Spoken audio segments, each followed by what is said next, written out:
The first lecturer is Gilles Tarjus. He's easily identifiable. He's the youngest looking of the lecturers we've invited. Gilles is also an outstanding scientist. He's based in Paris, but he spent a lot of time in the US. He's probably the most American of the French scientists I know, at least. His favorite, so you know, I know him very well, and so I'm not going to reveal anything very troubling, but one of the purposes of this school is that you get to build scientific networks as well. That's one of the underlying themes, right? And just to say, the people I met at this school are still my peers and my colleagues, and I invite them for lectures, and we are sitting on committees together. So this is a network that you're building in many ways for your entire careers. And Jill is a great person to know in that context. For networking and for, you know, he invited me to Paris. It was my first visit to Paris was related to him, so I'm still grateful for that. But so if you need to break the ice with Jill, there's two things you may want to talk to him about. First, you can ask him about his favorite US city, which is LA, right? And the second thing you can ask him about his house, which is a boat. And without further ado, I'll let Do you know this mic? Maybe not. Do I need a mic? Yeah, for the recordings. Oh, for the recording. Yeah. Okay. No, I'm sorry. I thought you were asking the question, so that's why. So I can. So he needs to. Okay. Do you need this at all? So you want to No, I was asked to be pedagogical and to use only the blackboard. So what I'll do is draw a lot of experimental data on the board just by hand. So you'll have to go back to the original thing too. Okay, so anyhow, what I was asked for is to do an overview of the glass transition. So that will be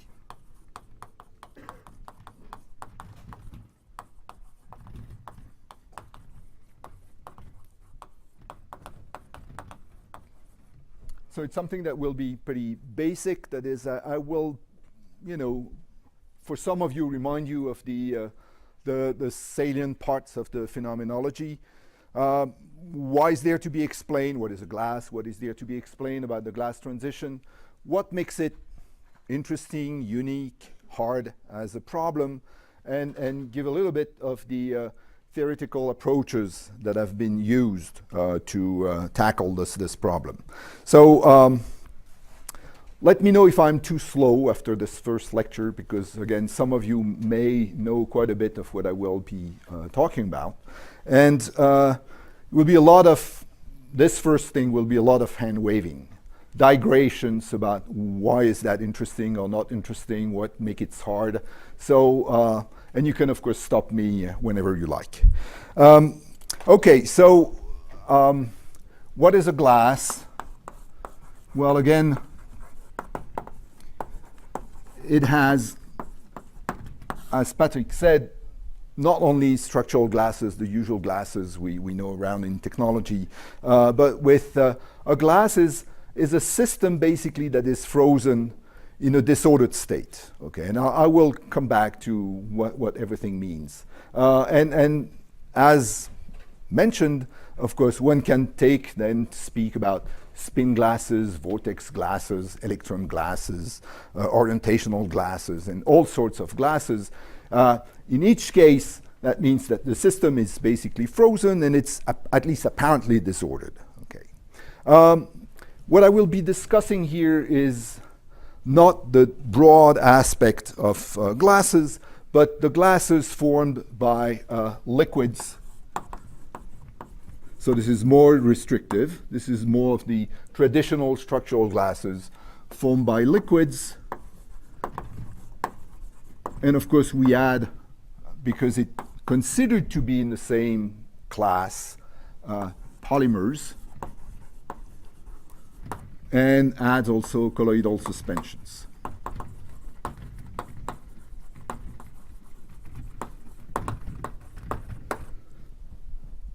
Now, a glass in this context is of course it's a solid material. That is, it doesn't flow on your observation time. That is, it resists a small or an infinitesimal shear. Okay, so it acts like a solid. Second, it's amorphous or apparently amorphous in the sense that, again, it's the same as saying that it's disordered. That is, it has no periodic arrangement of the constituents like you would have a crystal. And of course, that's what makes the glass, it's a homogeneous material. So it makes it very interesting for practical applications. In particular, the fact that it's homogeneous like this makes that it has all those optical properties that are used for windows, but for also all sorts of things. Okay, so glass is very important for technological applications. These glasses, of course, some of them are called hard glasses because they have high elastic constants. Colloidal suspensions are more the soft matter version of this, so the elastic constants are small. But again, the idea is that they will be described by the same kind of generic phenomenology. Okay, so let's go to glass formation. So glass formation by cooling a liquid. You can see, I guess, what I'm writing here. By cooling a liquid. So that's where I need my notes so that I reproduce. So take some thermodynamic quantity like the volume, the entropy, or the enthalpy as a function of temperature. And then you take a liquid and you cool the liquid. Okay, so the liquid will follow some curve like this when you cool it in equilibrium. You wait, of course, you cool, you can do it very slowly. And at some point, the liquid will usually crystallize, and form a crystal form at a well-identified temperature. So this is the liquid, and this is the crystal, and this is the melting temperature. And what happens, of course, is that because melting or crystallization is a very strong first-order transition, you can basically bypass this first-order transition. Okay? And I will come back to this point later. That is, if you're clever enough, you can cool your system, a little bit faster at the right moment, and then you will avoid the formation of the crystal. The crystal will not form, and then you will just supercool your liquid. Okay, so this is, you keep going. Instead of going to the stable phase, which is the crystal, you keep going to another phase, the liquid phase, which is the continuation of the liquid, but which is called now the supercooled liquid, because again, it's metastable with respect to the crystal. And then at some point, what you find when you cool is that the system can no longer equilibrate, relax, or flow, and you fall out of equilibrium to something that doesn't flow, which you call a glass. And this place where you fall out of equilibrium is the glass transition temperature. Okay, so this is the description of the glass transition that is observed. Okay, and the glass here now is a solid for all practical purposes. As I said, that it doesn't flow on the right experimental time. It resists shears and so on, and so forth.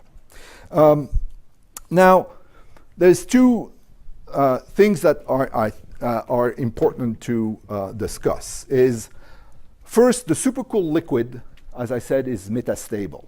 Okay, so there is no notion that it is in some sort of metastable equilibrium phase.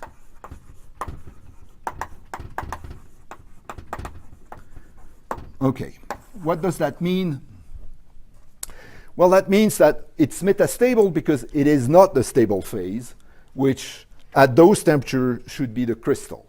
Okay, so it has a higher free energy. It's not the stable phase. Now, it is nonetheless considered as an equilibrium system because there are basically no way, experimental way, by which you can tell that the system is not at equilibrium. That is, if you do any sort of measurement by linear response, for instance, you will have exactly the same characteristics as a system that is at equilibrium. So for instance, you will have that the properties of the supercooled liquid are independent of preparation. So there is no dependence. The system loses the memory of the initial preparation. It just equilibrates like any regular liquid. And the properties that you can measure have the stationary property or the time translational invariance property. So what this means is that if you take a dynamical observable, something that characterizes the rotation of the molecules inside or the displacements of the atoms inside, call it A of t, this observable. Then if you make the average, the thermal average of this quantity in the supercooled liquid, well then the mean of this quantity is independent of time. It's stationary. And the 2-point correlation function, E of t prime, only depend on the difference of times. T minus t prime or t prime minus t, doesn't really matter. And so on and so forth. Okay, so if you were looking at 3-point correlation function, it would be the same. So this is the time translational invariance, which is a property of equilibrium systems, of dynamics around equilibrium systems. You have also all what is related to fluctuation dissipation theorems.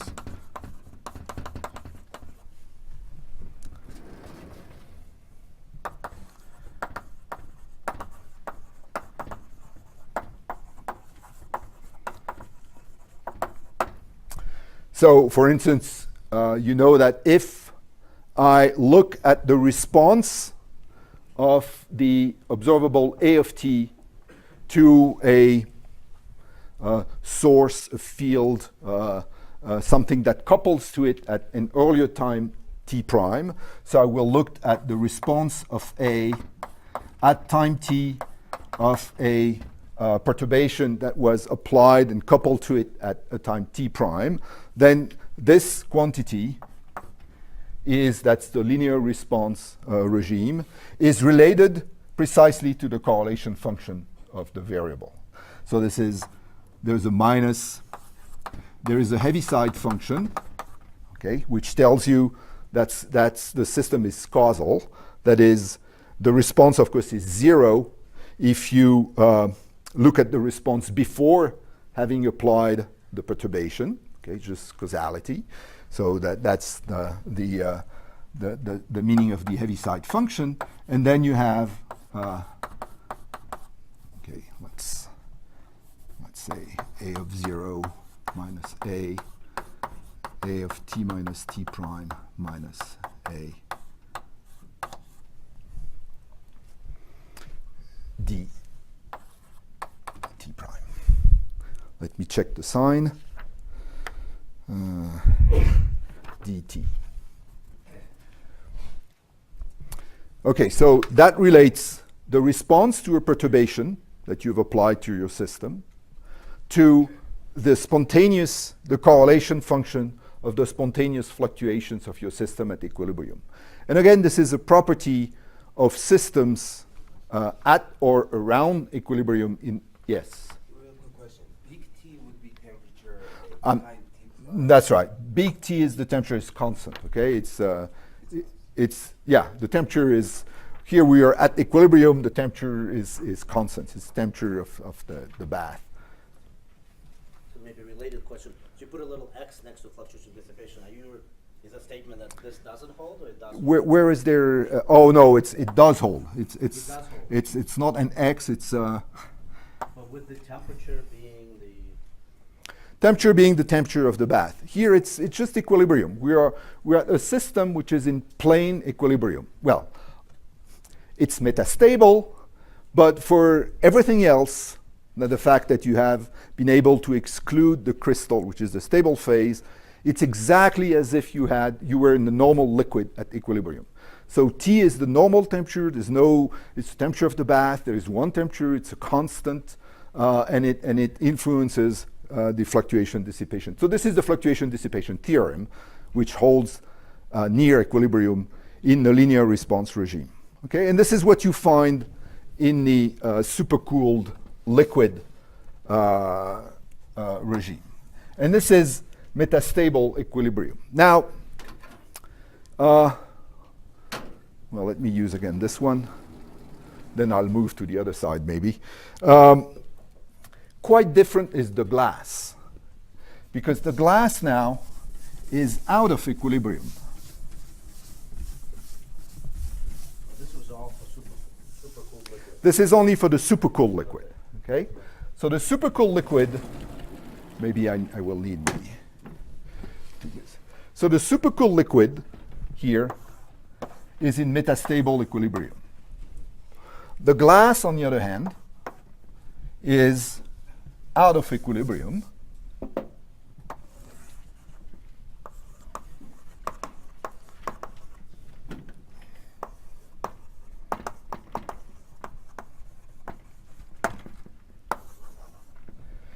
And the first thing that you can observe actually is that it depends this time on history. So the properties depend on preparation, which is different from, of course, from what we said from the. So there is a dependence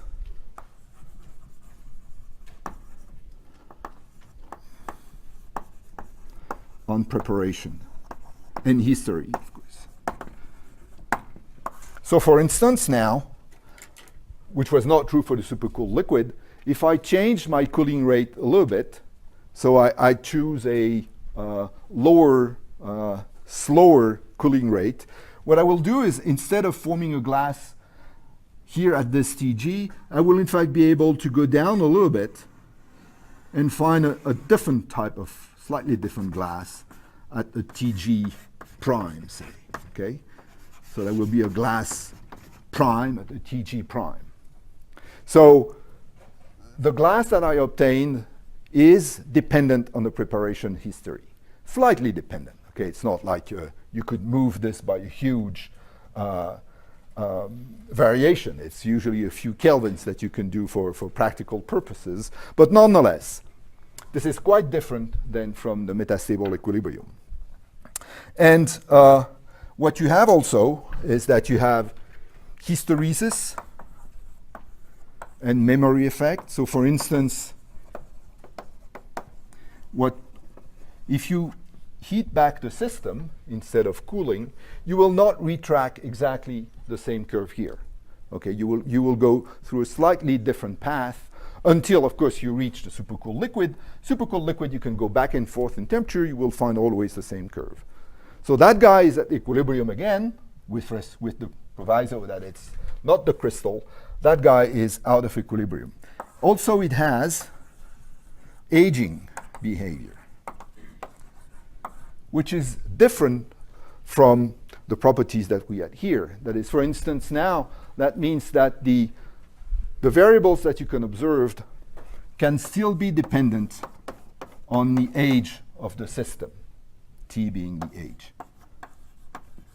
So they keep evolving very, very, very slowly. Okay, so this is very hard to see actually in the one-time quantity.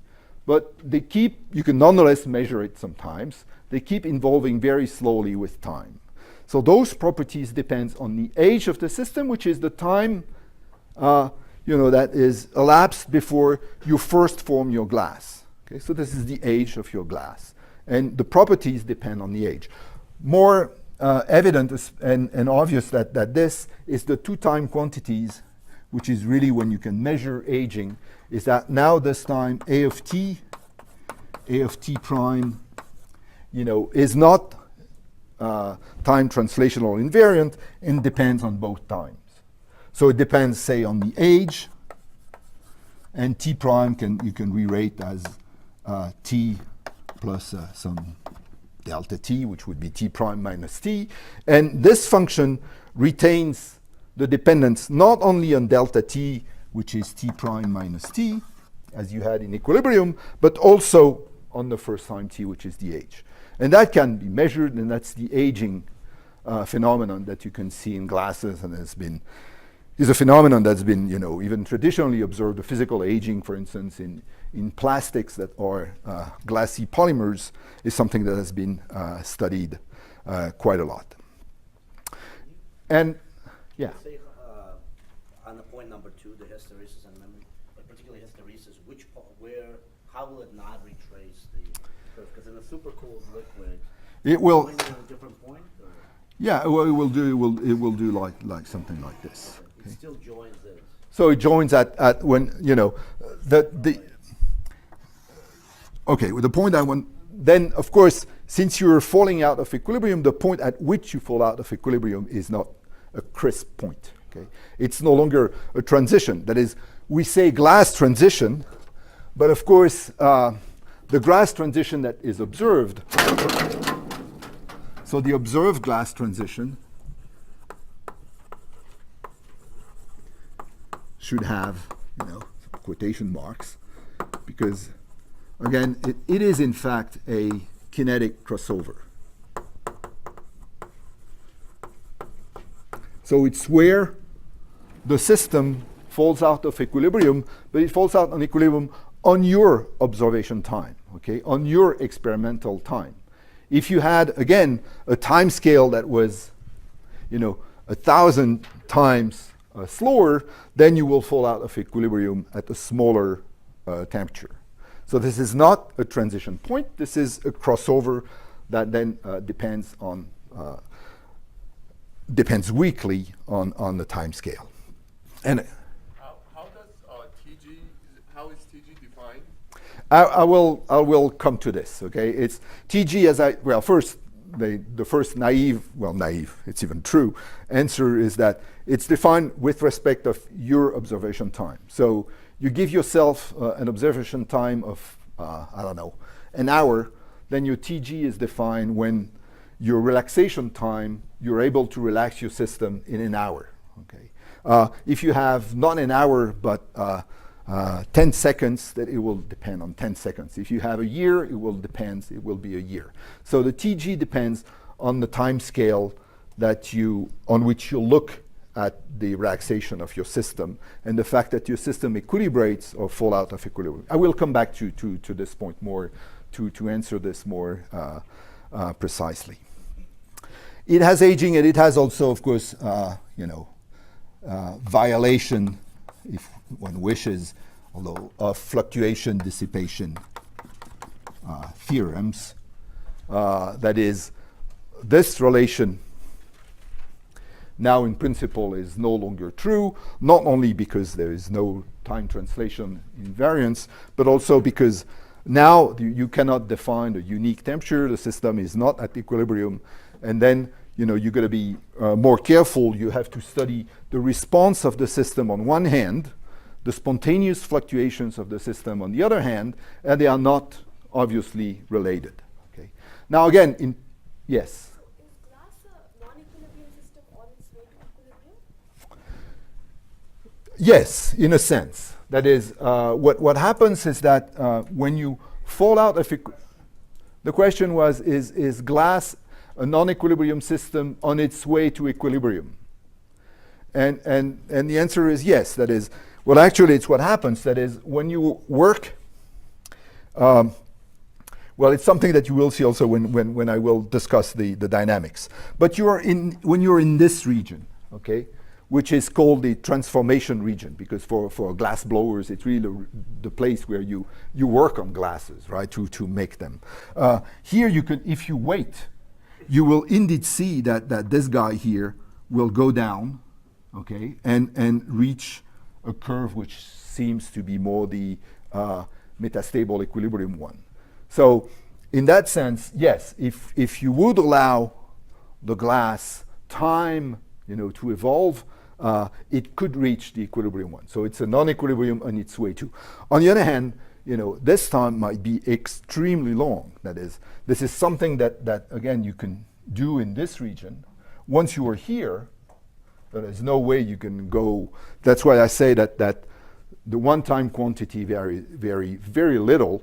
It's because the relaxation to equilibrium now is so large compared to any time that you have access to, in your practical day life, that you will not see that the glass heads toward equilibrium. But it evolves, nonetheless, okay? So it evolves to the metastable equilibrium state or the true equilibrium state? Okay, the glass evolves to the metastable equilibrium state, okay? But it could also crystallize, okay? So there are cases where you can also have a glass that crystallizes.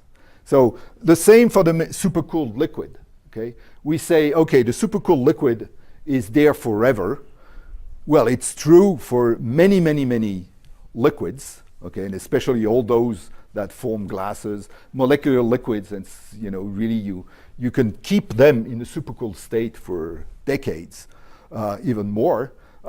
Now, some systems for which it's harder to avoid crystallization, you have to worry, and sometimes you have a system that may nonetheless spontaneously crystallize.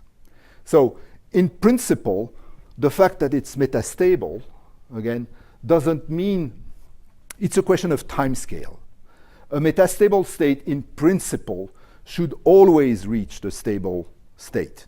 Now, of course, it should always reach. It's a question of, is it the age of the universe or not? It's the same problem as diamond versus graphite. So they are both crystalline forms of carbon, but graphite is the stable phase. Diamond is metastable. Well, nonetheless, you have diamonds in the world, right? So the question is what is the time scale to reach the stable phase? So in practice, the glass is heading towards the supercooled liquid, the metastable state, in the region where we can measure it. The crystal, in good glass formers, the crystal is away. We don't want to hear about it. Just more question about this metastable equilibrium. Does the detail balance satisfy? The what? Detail balance. The detail, yes. Yes, in the supercooled, in the metastable equilibrium, yes. Yes, everything is again, everything, there's no difference with normal equilibrium, except, well, for those measures, okay? Except that you have carved out a part of your configurational space that is the crystal. Again, it's, with a time scale, okay? So it's something which is, I'm sure you're all prepared to consider diamond as being an equilibrium state, right? So it doesn't mean much to say that it's metastable. On the other hand, when the time scale to reach the stable phase is just slightly, is more comparable to our observation times, then you have to worry. But here, okay, this is for what we want to know. This is equilibrium. Leo. Yeah. So as you go from the melting temperature between melting temperature and T glass in the supercooled liquid, is the equilibration time, I guess, into the crystal goes up. I will We'll talk about that. I will talk about that. Yes. But is it less? Is that metastable minimum supercooled metastable minimum becomes less fragile or more stable, so to speak, to transition to crystal as you get away from the melting? As you go below the melting. You don't mind if I mean this I will come back to this point later because I would like maybe discuss There's a lot more. nucleation. Yeah, no, I mean no. This I will come back to this point. This is in my notes. Okay. So. And the other thing is more kind of administrative. So I think it's good you can slide that board up. So the one that you wrote. Oh yeah. It's because Right on I wanted to have both aspects on the same board. That's why, and I will also move to the other side so that it's fair for. Yes. So solid and liquid are in stable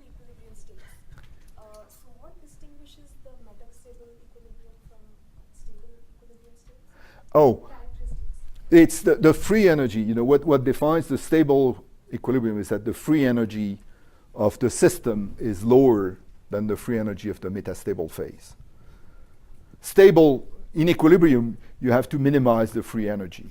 You know, some free energy depends on which ensemble you're working with, but you have to minimize the free energy. So the stable phase is the phase that has the smallest free energy.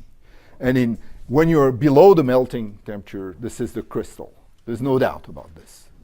Well, there are few systems for which maybe there's no crystal, but okay.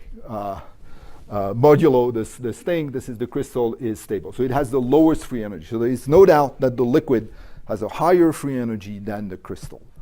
And I will come to this point when I discuss, again, metastability and nucleation rates and all that, is that this is an important aspect, that it has a smaller free energy. Okay, so, yeah. Did you say earlier that it's easy to avoid first-order phase transitions? Did you imply that we cannot avoid second-order phase transitions? Okay, first I said that it's doable to avoid first-order phase transitions. First, it's not always possible. We know even crystallization, there are systems for which you cannot even avoid the first-order transition. For instance, I will come back to your question, but simple molecules, even in nature, you take argon, for instance, okay? All noble gas atoms, you cannot form glasses with them because they will always crystallize. No matter how fast you can cool them, they will crystallize. So there are systems for which you cannot avoid a first-order transition. Crystallization they are too prone to crystallization that there's no way that you can fiddle with it and avoid this first-order transition. Now, second-order transition, yes, it's hard to avoid because it's a continuous transition compared to the first order, which is a discontinuous one. So, in a sense, when you are at equilibrium, I mean, you could deep quench, of course. So you can go through the second order transition, but then you're in the coexistence region where you really have the two phases. But it doesn't mean much to avoid a second order transition, just by cooling. I mean, so it's not the same reasoning because there are no discontinuity. So avoiding a continuity is harder than avoiding a discontinuity. Okay, so what are the questions then that people ask about this phenomenon? Okay, people have been studying, and you see that there's a great diversity of questions that you. Yes. Just to make sure, is a difference between glass and liquid second order transition? Between glass and liquid. Liquid. Okay, as I said, this is not a transition. I just erased it. This is a kinetic crossover, okay? So it's hard to say that it is a second order transition. When you look at it, just like this, you see that there is no discontinuity.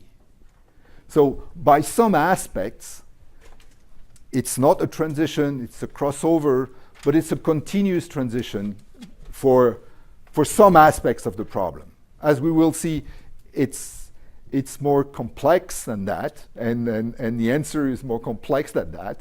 But at first glance, okay, it looks here continuous, and on other properties also. But keep in mind that things are more complicated than that. Okay, yeah. So diversity of questions. Okay, so people can be interested in, of course, the nature and the property of the glass phase itself.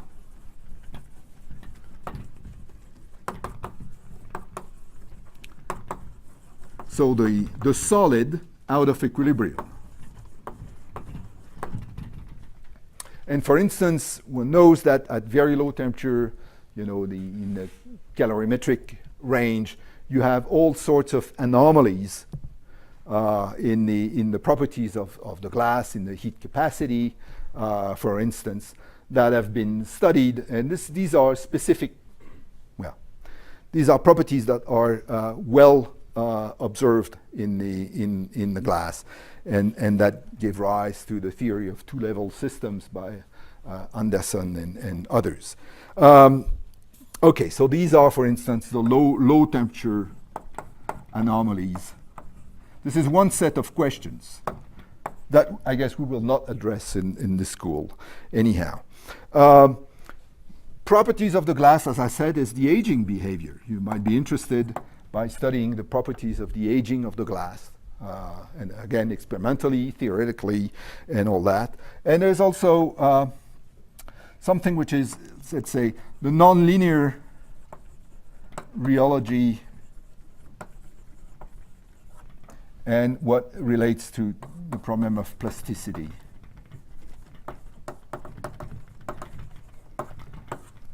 That is also for some, as I said, the glass is a solid when you apply an infinitesimal or a very small shear. Okay, so it doesn't flow.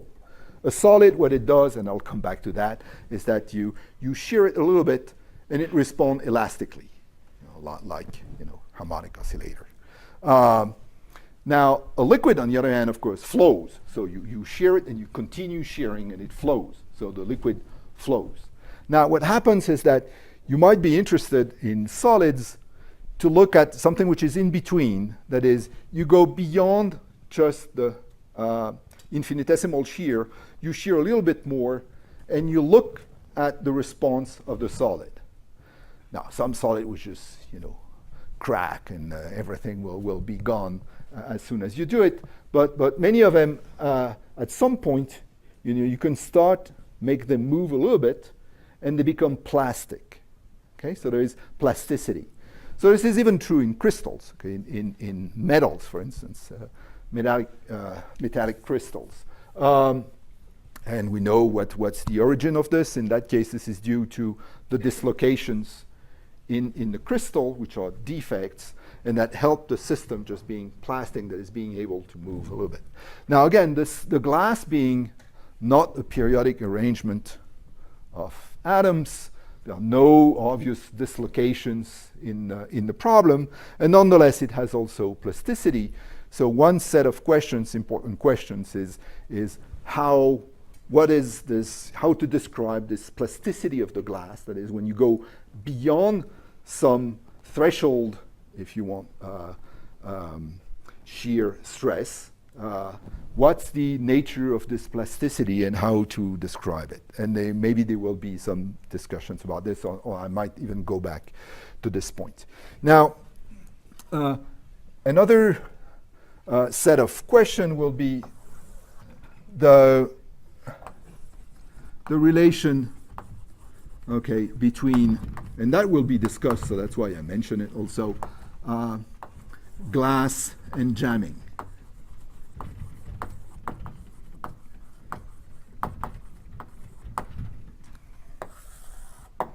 Okay, which is also an important set of questions.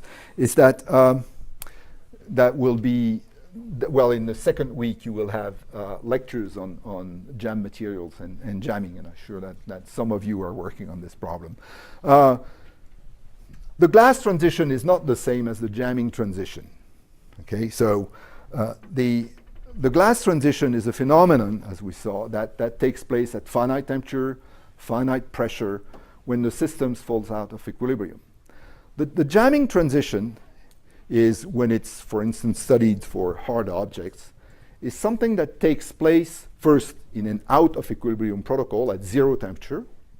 Okay, so it's 0 temperature out of equilibrium, and then it takes place at infinite pressure. Okay, so if you, for instance, if you plot a little diagram of density and 1 over the pressure for, say, hot spheres, you will have that the liquid again has a branch like this, and at some point we'll have some glass transition again, which is a crossover, and then you will have the glass someplace. And the jamming, again, will be at infinite pressure here in a range which is, well, maybe like here, okay? So the glass transition is here, the jamming is here.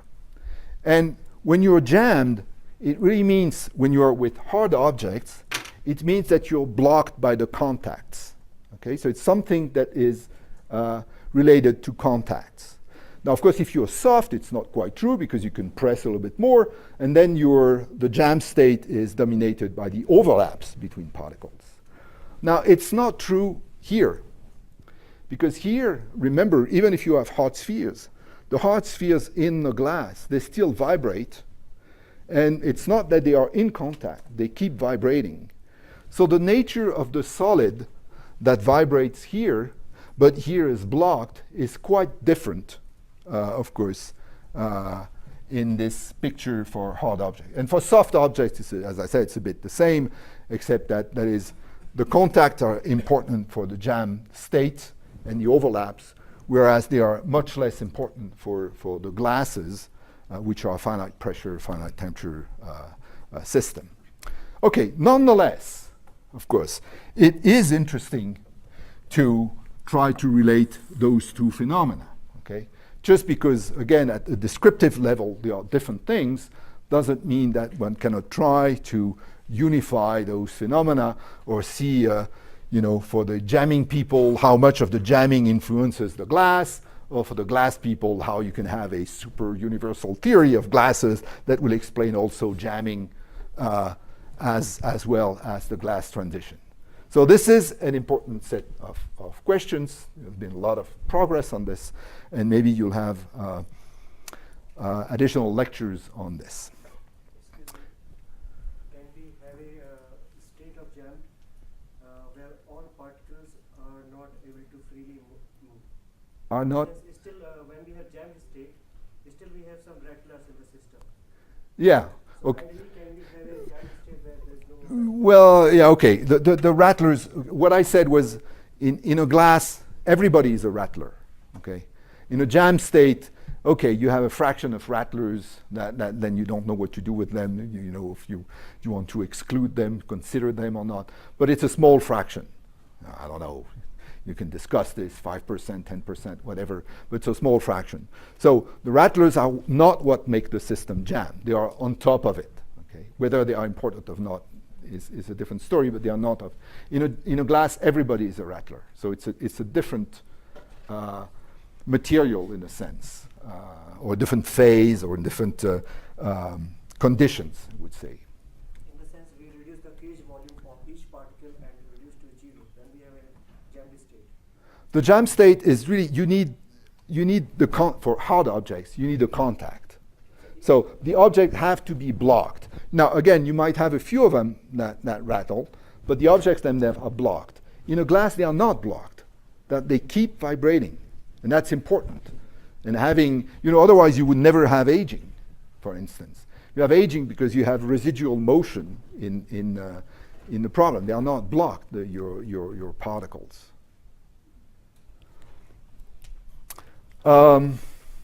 Okay, then you might ask other questions like, how do you avoid crystallization? This is a very practical issue, especially for people working on metallic glasses, for instance, because in metallic glasses, so let's say how to avoid.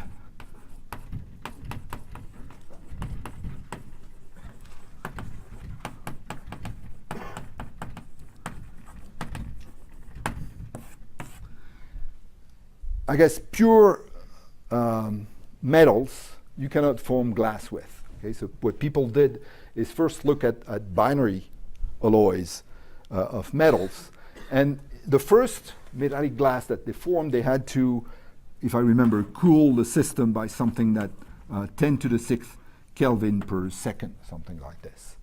Something which is extremely fast, as people know how to do in computer simulations, but as they were able to do in experiments. So of course that means that to avoid crystallization, again, you have to cool super, super fast. And so people in the metallic glass community basically are always interested not only to change the properties of the metallic glasses so that they can be more interesting for technological applications, but also how to make better, easier glass formers. So for that, for instance, they take mixtures of 3 or more components that help just reducing the cooling rate to more normal cooling rate of, say, a few kelvins per second or per minute, which is basically now what they can do. So this is, again, a set of questions that I guess will not be discussed, except for, I will just mention, again, nucleation and crystallization a little bit later. So what I will discuss more is the glass transition from the supercooled liquid.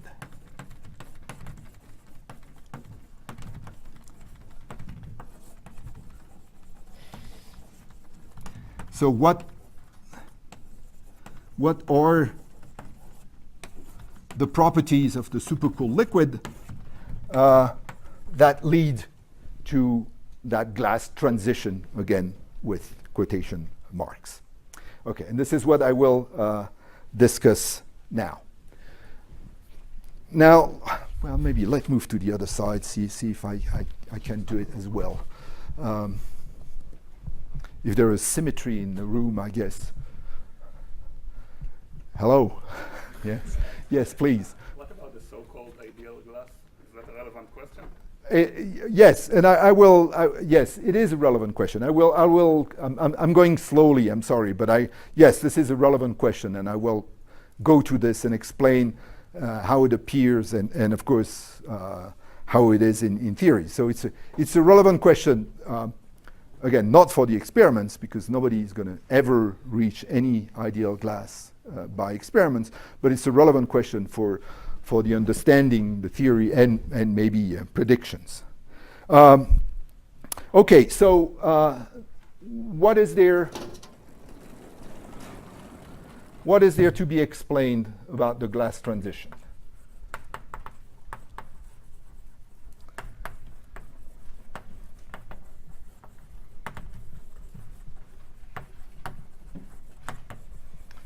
And of course, the first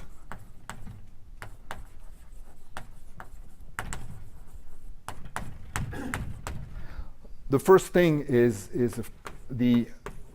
and that was, I guess, Leo's questions, is the dramatic slowdown of relaxation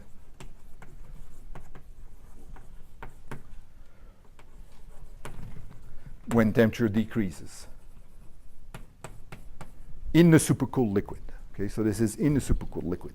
So that makes actually the glass formations something which is one of the most spectacular phenomena in all of physics in terms of dynamical range. Because basically what you see is that you will observe something on the supercooled range, or liquid to supercooled range to glass transition. You will have a relaxation time that can increase by 16 orders of magnitude. So of course this is something which is pretty dramatic. And let me try to write. So what you plot for that is you plot the log base 10 of tau in seconds, and versus 1 over t. Okay, so this is for reasons that I will discuss, but maybe obvious. This is called an Arrhenius plot. And basically what you observed is that, so as I said, maybe at the glass transition, when you considered as your observation time is long enough, you're around 10 to the 3 seconds. Okay, so log 10 is 3. Could be 2, could be 4. What is Of the relaxation time? Okay, I will. The tau relaxation, it's the time for the system to relax to equilibrium. So how is it measured?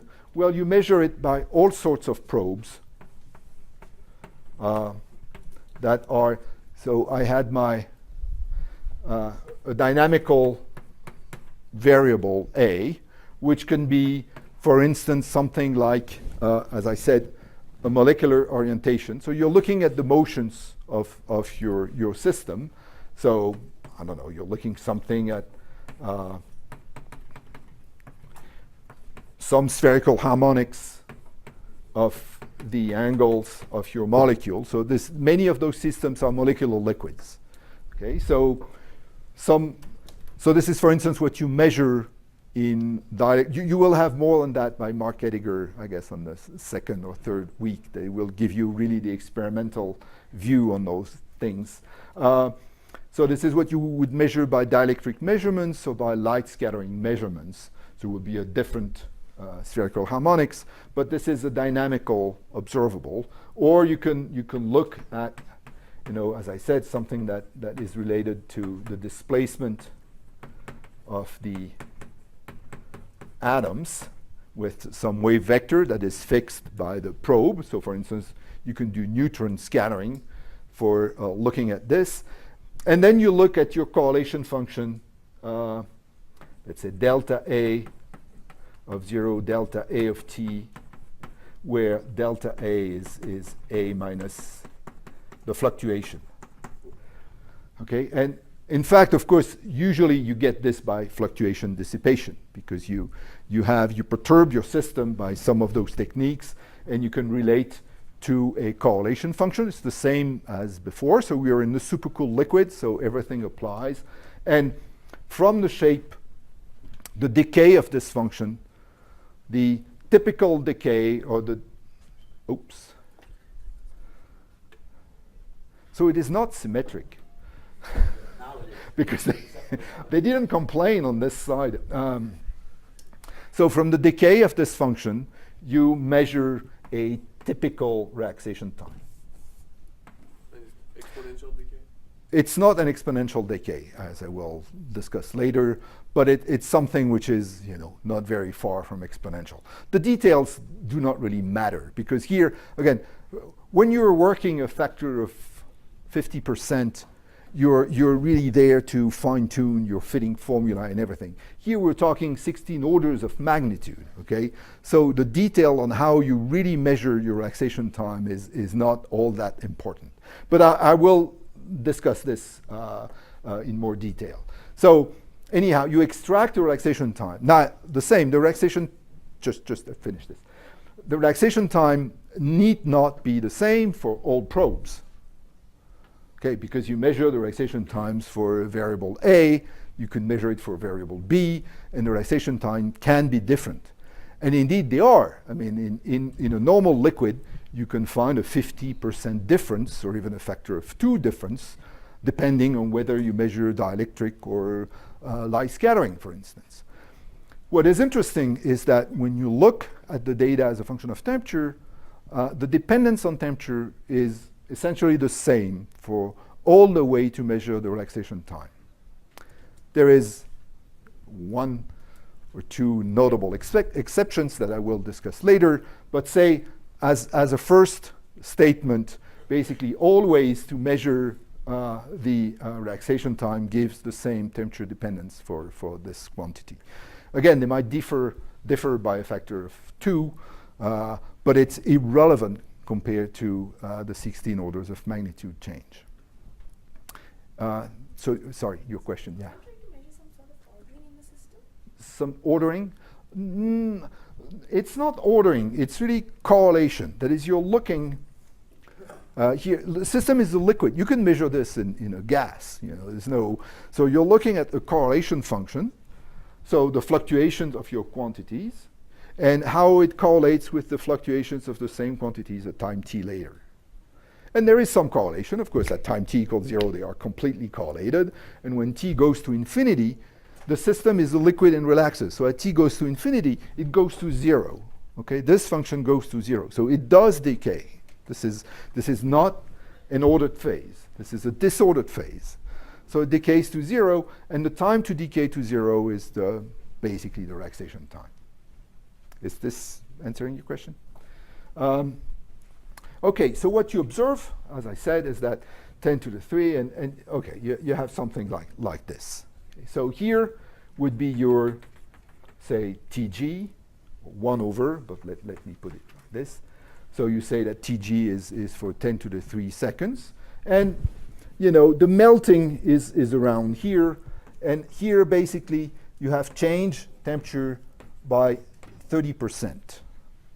And here you start at, let's say, minus 14 or minus 13. This is for many organic molecular liquids.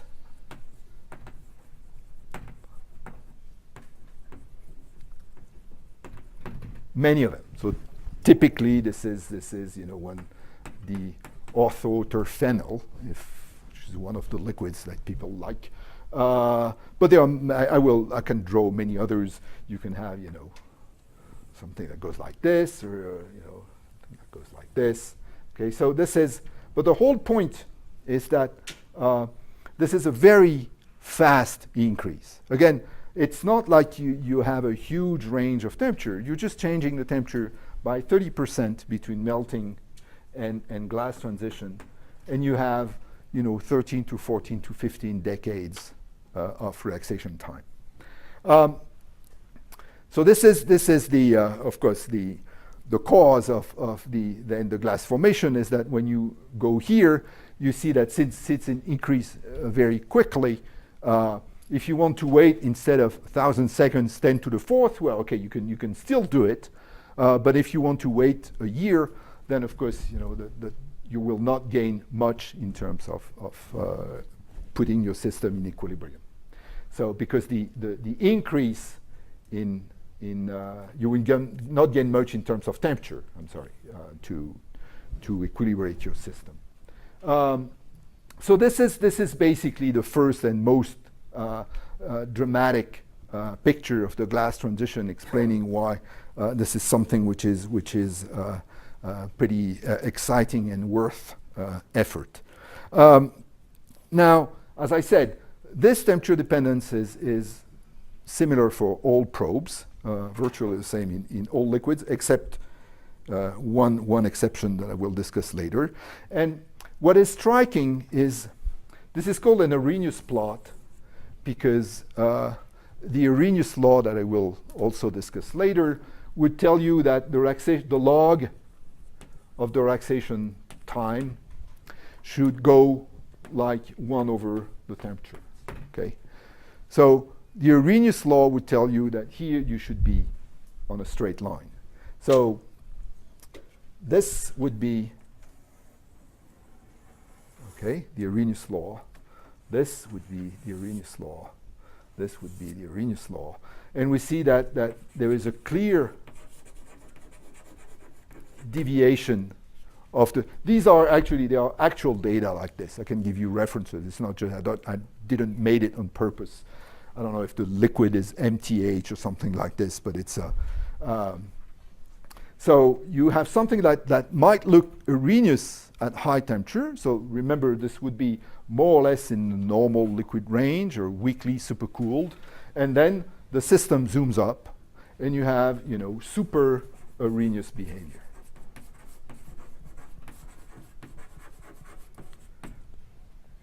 Okay, so you have, although it's not well defined, you might say that you have some, you know, onset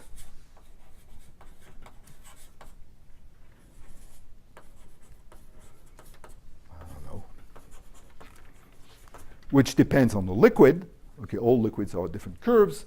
And let's say above the onset, maybe the system is Arrhenius, you know, it's hard to do a good fitting. But clearly below the onset, the system is very super Arrhenius. So that means that it increases faster or much faster than the law of Arrhenius. Now, what this tells us, or what it suggests at least, is that this behavior, super Arrhenius, should be due to some sort of collective behavior. Okay, so let me.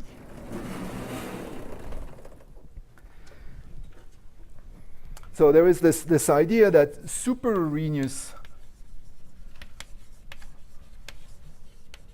implies some collective behavior.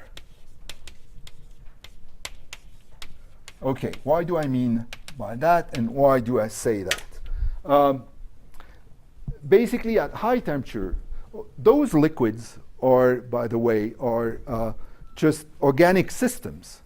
So the bonds between molecules, or the interactions, are weak van der Waals interactions.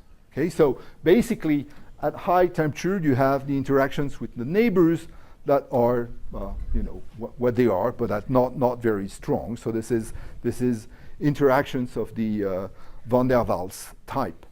But then at Tg, of course, you have an activation energy, for instance, here, which is much bigger.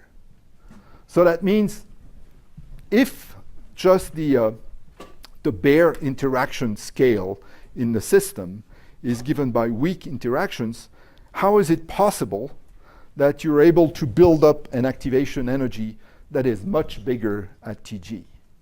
So something must happen. It's just not, breaking or removing, one neighbor or something like this. There must be something more collective. That means that the particles should conspire to change the original energy scale, which is, what it is, but not very large, to something which is bigger or much bigger. Well, let's say it's much in terms of a factor of 4 or 5 at Tg. So this is the reason why, again, you need a buildup of collective effect. Again, particles have to do things together to raise the energy barrier.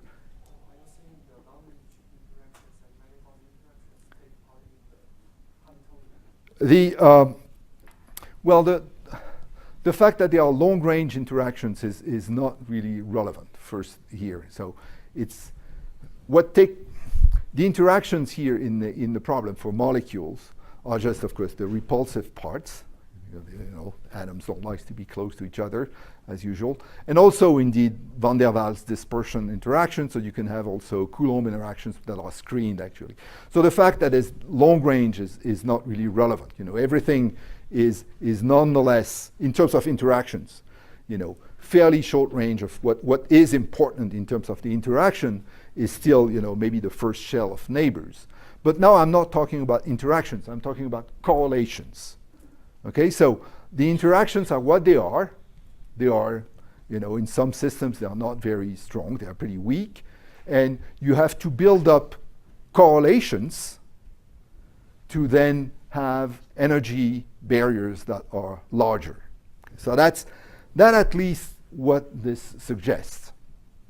For instance, you have systems that, glasses, that are different. The glass for which you form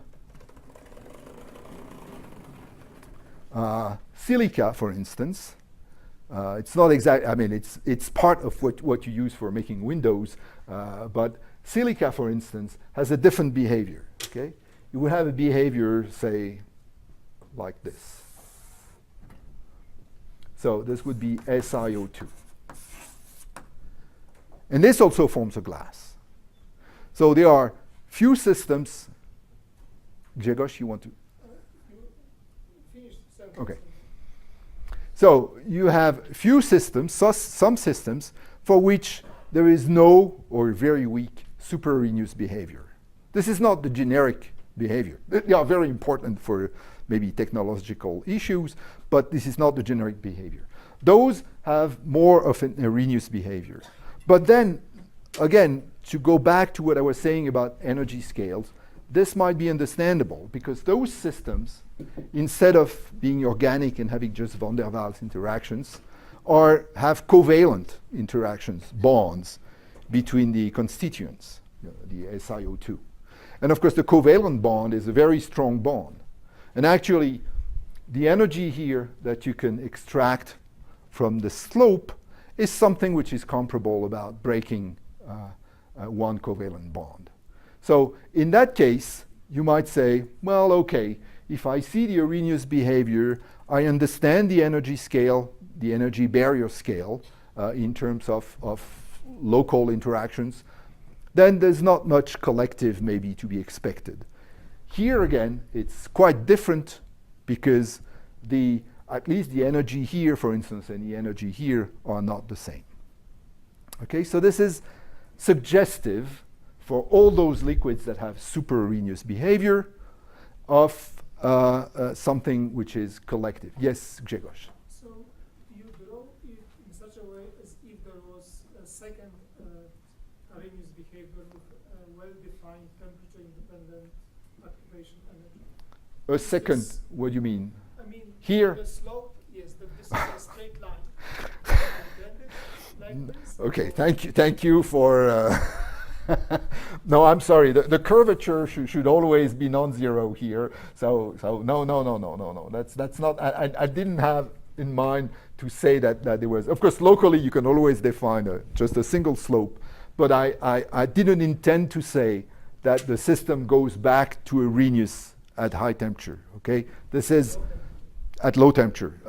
This is again. This seems to be. Everything is hard to measure, okay? But this seems to be something that is always continuously changing. Leo. Well, since we already went there, can you say roughly what kind of dependence is there once you go to low temperature? Dependence on of what? How does log tau depend? I will, it's my next slide, if I may say. It's my next slide. So should we expect the silicon dioxide case also go to super Arrhenius if we actually cool down to even lower? First, nobody knows, okay? Because nobody will be ever able to. Second, probably not, because it's a system, again, there are models of this, for which this system should be, it's too bad because I have to introduce the energy landscape and all, but for which this system has maybe at all temperatures a single energy scale and a very simple, this will not help what I'm telling you. So let's say nobody knows, okay? It's a better answer. On the other hand, you might have at high temperature something different. That is, this system, you cannot study it experimentally at very high temperature, but you can study it in simulations, and you might see that at simulations, in fact, it curves. So this system is weird, that is, it seems to be to change to Arrhenius behavior at when you cool it. But then, yeah, let's say, nobody knows. It's a better answer than what I was about to say. Just say, before I go to the expressions for how the relaxation rate changes, this, okay, behavior, you can plot it like log tau versus Tg over T. So you rescale by the Tg, which is, again, slightly arbitrary. And you will have, of course, then that the SiO2 will do something like this, and the fragile will be something like this. So SiO2 is called a strong glass former, and all the others, okay, are called fragile. And this is known as the Angel plot and the Angel classification. It goes back to 1984, something like this. Okay, so you put the same data, but you rescale by Tg, and you see that some of them are Arrhenius, not many of them, and most of them are super Arrhenius.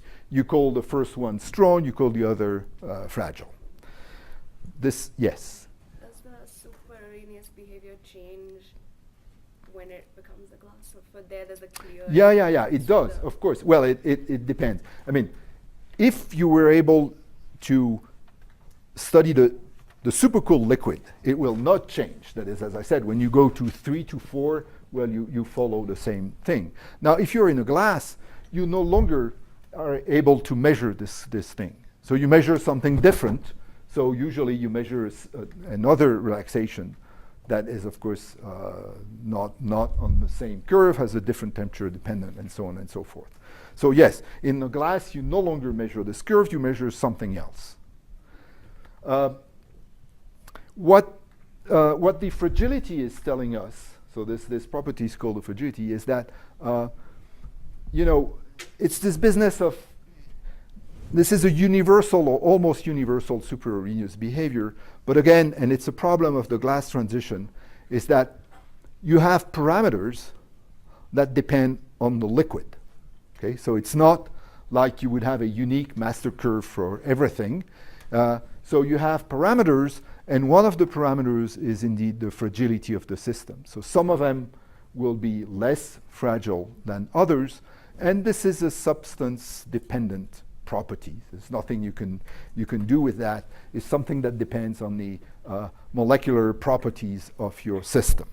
So you have collective behavior, of course, or maybe, but you need also to explain the differences between liquids. Okay, so it's a case where quite different from a critical point for which you would be only interested by the critical exponents, critical indices. That will be the same for all systems in the same universality class. Here you need to do more because you need also to explain something that maybe depends on the liquid itself. And also, again, this is continuous, okay? So nothing diverges here in the observable range. There are no singularity in the observable range. So this is one thing, that is, you have this super dramatic change of relaxation, much more than what you would see or observe for a regular critical point, for instance. And nonetheless, you see no close by even divergence. Now, let's come back to the Leo's question that was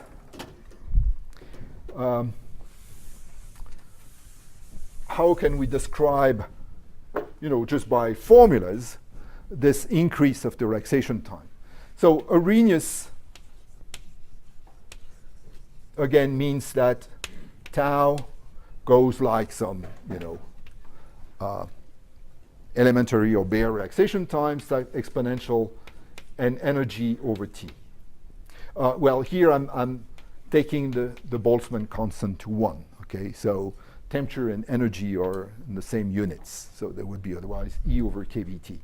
Now, super Arrhenius means that now your relaxation time increases like E over t, but an E that depends on temperature. So E of t increases as t decreases. Okay, so this is what gives rise to this linear plot here, and here this nonlinear one here. Now there are several formulas to describe this, many actually. Is the energy or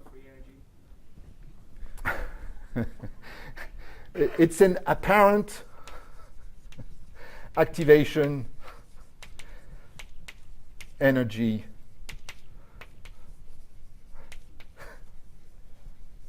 or free energy, okay? So there's no good answer to your question, okay? That's not what I, this is what you observed, okay? So this is an empirical observation. So it has, in Arrhenius, as I will discuss later, you can in many systems, E is really an energy. Okay? And as I said, it's possible that in a SiO2, E is really the energy of breaking a bond.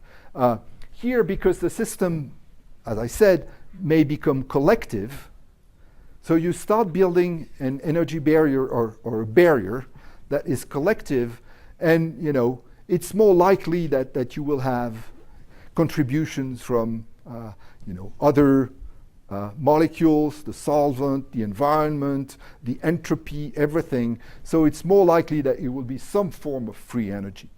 But saying rigorously, hey, it's an energy of free energy is at this point, it just, I think, meaningless. But this is part of the problem. And so this is a good question to which I have no good answer. This would be so this is, let's say at this level, this is empirical. And we will see in the theories, usually it's considered as a free energy. You will see. free energy barrier. Now, one standard way of looking at describing this is the Vogel, Fulcher, Taman formula, which is a pretty old one, which is telling you that tau goes like tau 0 exponential some constant a over t minus t0. Okay? So what does this mean? Again, that means that E of t increases, and not only increases, but it also diverges at t0. So of course you need t0 to be less than the observed tg, otherwise you would have something which is not compatible with the data.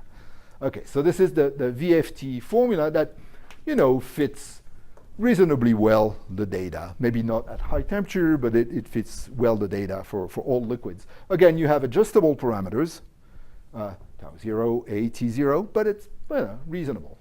Then you have something that was introduced maybe in the 80s by Basler, which is tau goes like tau 0 times a b to the t squared.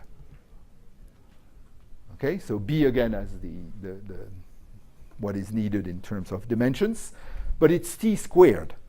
Okay, so in that case, the energy indeed increases like 1 over t. Okay, so this is not Arrhenius, this is also super Arrhenius, but the difference with this guy is that this guy has a divergence at t0, so usually t0 is I don't know, in that case would be 40 Kelvin below, so it's quite below the Tg that you obtain, but here it's supposed to diverge, and here the only divergence is at 0 temperature. Are these all phenomenological? Yeah. Well, the way they are introduced here are just purely phenomenological. Then of course, theories might try to rationalize or derive some of them, and maybe we'll come to that. But for now, this is purely phenomenological, even empirical, for even worse than that, empirical. Do all of these theories apply to the same kinds of systems? Yeah. All that is a And let me give another one. I will not give all of them because I have also mine, but I will not give it to you. It works also like a dream, but it's let's one which was introduced by Mauro and co-workers more recently. So it's in the 2010 or something like this. And tau is tau 0. Now exponential. Now it has a c over t. So far it looks like Arrhenius, but then it has an exponential d over t. Okay, so it's something again that increases.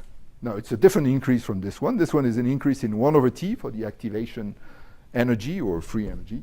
This one is an increase like exponential d over t, okay, faster.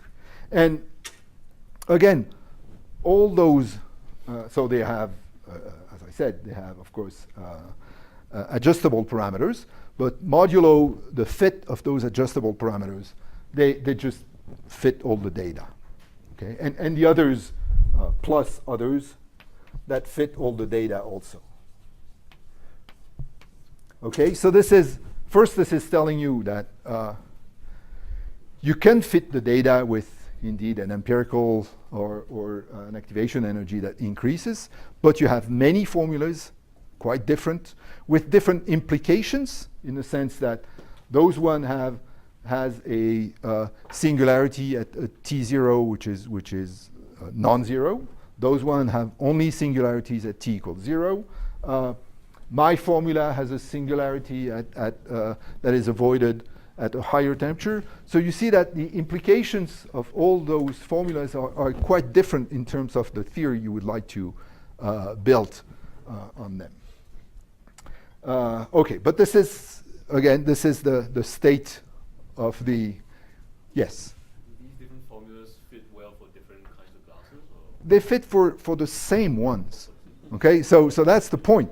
So you take the same list. We all have the same list of liquids. For a while, we had liquids that we used to like because they were, but now you have even many more. So you take all the liquids, you take your favorite formula, and you fit the data.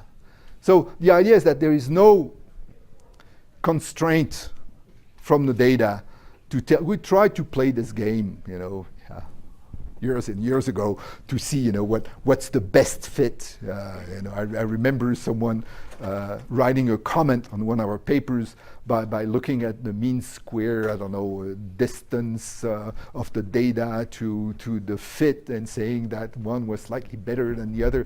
Which is stupid, of course, because, at the level we're working, this is not what we need. So there will not be any constraint or any way clear-cut conclusion on which is the right formula to describe the data just by looking at the data and fitting the data. You would need something else. That will be some theoretical input. But the data itself provides two weak constraints on the formula. Yes? So on the second formula, it seems to me that it's not possible to go back to Arrhenius form. Because it's t squared, exponential of b divided by t squared. Yes. You cannot go to Arrhenius form. No, that's right. Do you worry about that? That's right. No, well, okay. Actually, as I said, this one also is not good at high temperature. In principle, you could go to Arrhenius when T is very, very large compared to T0. But of course, it's not what happens. As I said, we are 30% change, okay? So it's not in the temperature range. So it's not what happens. So in fact, this formula is valid usually in this region above the Arrhenius. And you could add the Arrhenius form on top of it. And here it's the same. If you want to describe the Arrhenius part of it, you have to add an Arrhenius part of it, okay? And okay, so it's slightly more, but you will not distinguish or say that one formula is better or not just by looking at the high temperature part of the data, right? What you would really like to describe is the super Arrhenius part. And for the super Arrhenius part, they are all just as good as the other. Okay, so, wow. For the rescale graph you draw, does that mean that all data from different liquids collapse onto each other, or they are more spread out? They are spread. They are spread. They are all spread out. There's no. Okay, so I could have added more here. Maybe there are more on this side. Again, it's a question of quantity, but they are spread out. There's no. Sometimes in the literature you see the two extremes, one like this and one like this, but it's only. And again, it doesn't go back to Arrhenius. Okay, but it's only two extreme cases. You have all the intermediate cases. So this is why this is. It's not like having classes. It's a continuum of behavior in terms of the fragility. Yes. How many theories fit for SiO2? Well, first, they are not theories, okay? They are formulas. And they do not. The Basler do not fit. This one, I'm not sure it fits to the data. I'm not sure this one fits. So again, these are formulas for the super Arrhenius behavior, for the fragile systems. SiO2 basically, people care, in working on the theory of the glass transition and what is spectacular about the glass transition, people tend to care less about SiO2 and the strong glass formers than about the others. Again, in terms of importance in general, it may not be right, but it's just the perception that there is something more dramatic in the case, of course, of the super Arrhenius cases, the fragile cases, is what I guess pushed the people to study more the fragile systems. Anything that doesn't follow the Arrhenius behavior is what you call glass. Say this again. So, why do you classify it as a glass? Is it just because it doesn't follow the Arrhenius behavior? No. The glass, again, even here, for SiO2, if I am in the glass, again, maybe I can follow a little bit more that curve, but if I'm in the glass, I will have a different sort of relaxation. The glass is when I fall out of equilibrium because I cannot keep following this curve. The relaxation times becomes too long. Now, of course, here, it's a small change. I mean, the slope is less than here, okay, which by the way is good if you want to work really with as a glass blower, because it's more stable in a sense, okay. But the glass is something different. The glass is when you fall out of equilibrium, okay. So it's not on this curve. It's a different sort of relaxation, different mechanism of relaxations, because the system, different mechanism. The system cannot no longer do the full relaxation via this curve described here. So Arrhenius or super Arrhenius is not what describe or not a glass or supercooled liquid. That's the. And the relaxation time would depend on the waiting time, for example. So In the glass, yes, yes, because you have aging behavior. It's something that will be more. Okay, I just wanted, but maybe I'll to say a word about the fact that the relaxation slowdown that we saw. You know, what I said at the beginning is that the liquid flows, and the glass is a solid because it doesn't flow. Okay, and here I need to say a little word about. Will it be? Okay, let me do it on the middle.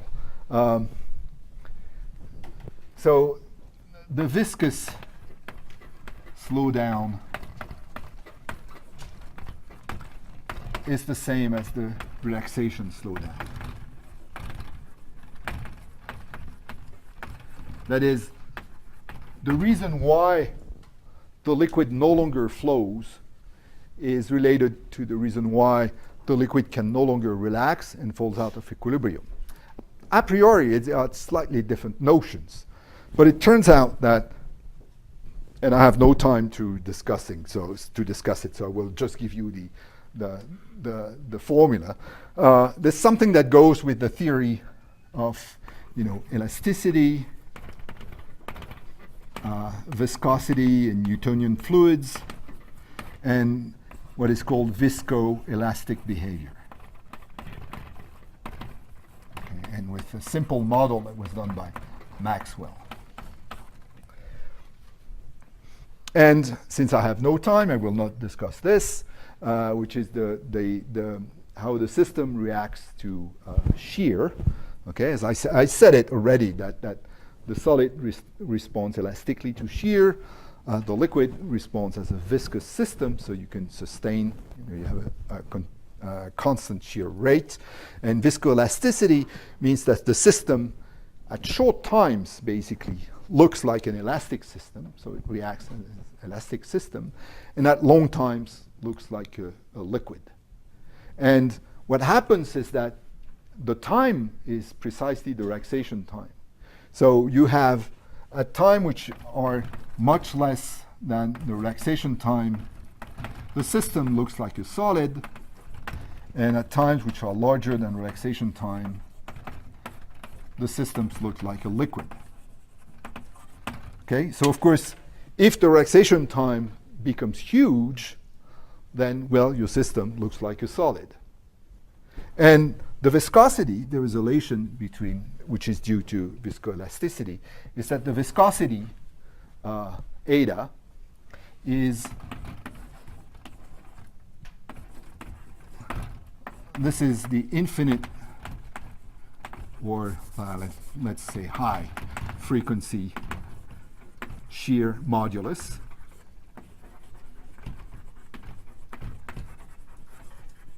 Okay, so this is an elastic property, something that you would measure for the system. When it acts like a solid, it will respond with a high frequency shear modulus. But there is a relation between the relaxation time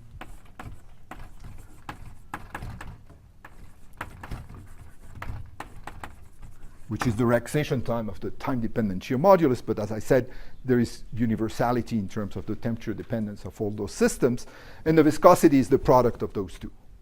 So you see that, as I said, when the relaxation time becomes huge, the system responds as a solid, and you understand that, by the way, because this is huge, this viscosity becomes also huge.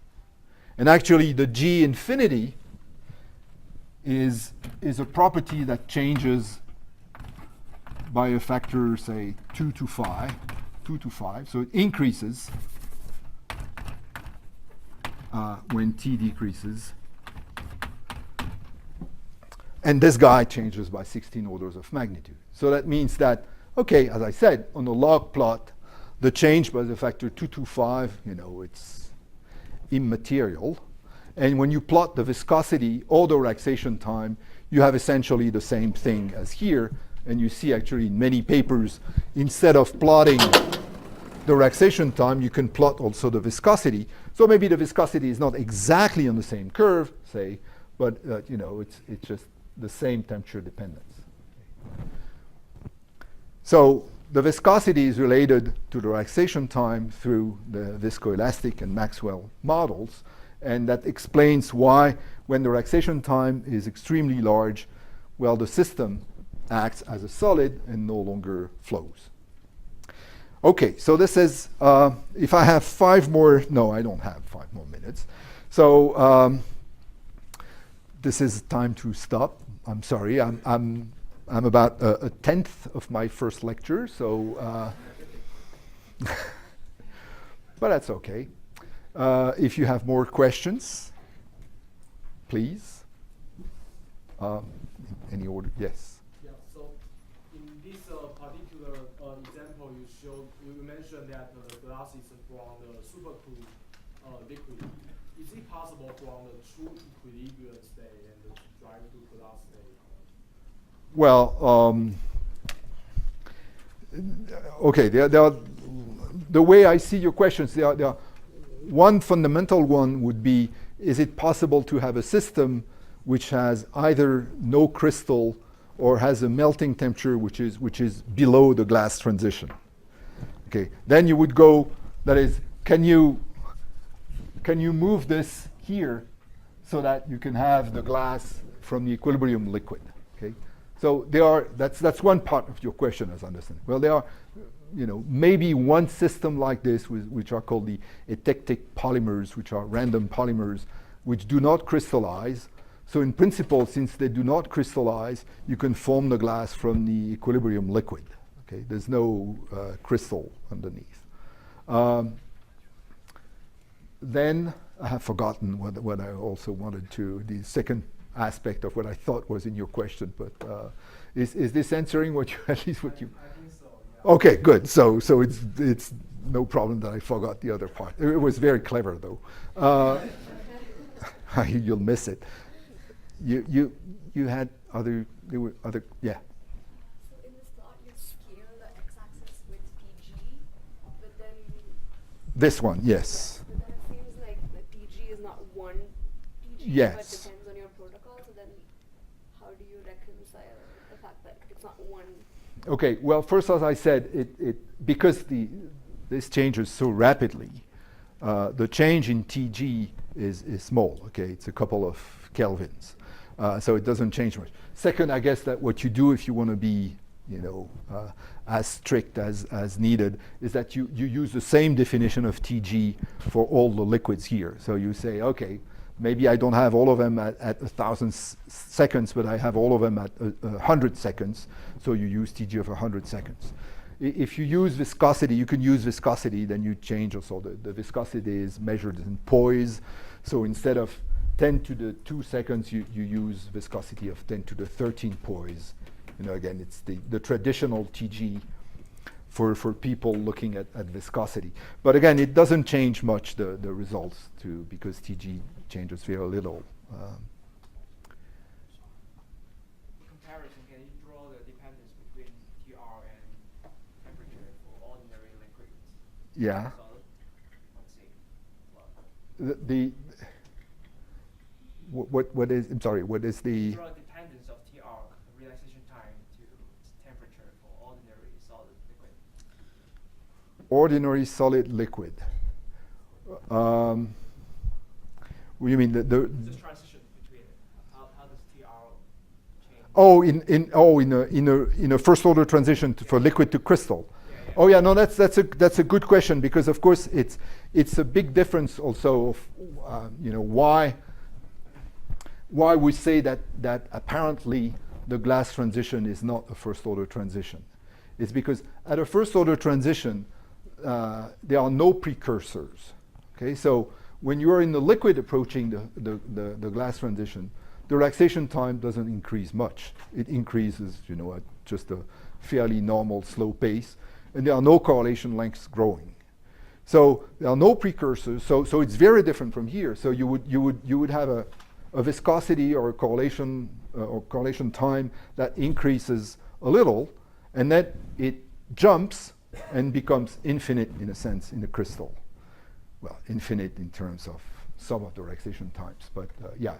So it is also discontinuous for not only for the density, the other parameters, and so on and so forth, but it is also discontinuous for the correlation length, at least with a given definition, and for the relaxation time. So it's a very different behavior that one is seen from the glass transition, where everything seems continuous in terms at least of time scales and in terms of thermodynamic quantities. So can it be just a result of matter of time scale? We cannot probe fast enough to see the abrupt change of time scale. To see the They are continuous, but it's just fast. what do you mean for a crystal? Yeah. Well, yeah, okay. Yes. I mean, the discontinuity is something that is hard to observe. But usually what you see is that you measure the time scale, and at some point you cannot measure it. Okay, and you cannot measure it. It's not that the time scale was 100 seconds. The time scale is then a picosecond, and then suddenly you cannot measure it because there are no more relaxation except diffusion of defects. But it's a different story. So I want to get something straight. So you said that the eta is around 10 to the 13 points for most glasses. That's when you reach the glass. The glass transition, yeah. But how is this approximately the same for all glasses? Well, okay, it's because again the glass transition is defined with respect to mankind. Okay, it's defined to how long we can wait, what is our observation time, our experimental time. So this is the way the glass transition is defined. So for instance, if you take a colloid, then you define the glass transition by the same way. That is, you cannot wait longer than say 1,000 seconds. The difference is that the colloid is you do not start from 10 to the minus 13, of course. You'd start to, 10 to the minus 6, 10 to the minus 5, so the starting point will be different because the microscopic dynamics is very different. It's much slower already in a colloid because it's a big particle. But nonetheless, you define TG by what you have, which is the time you allow yourself to observe your system. So this is arbitrary. That's why, again, it's a crossover which is dependent on the time scale, which is that of the observation that you can do.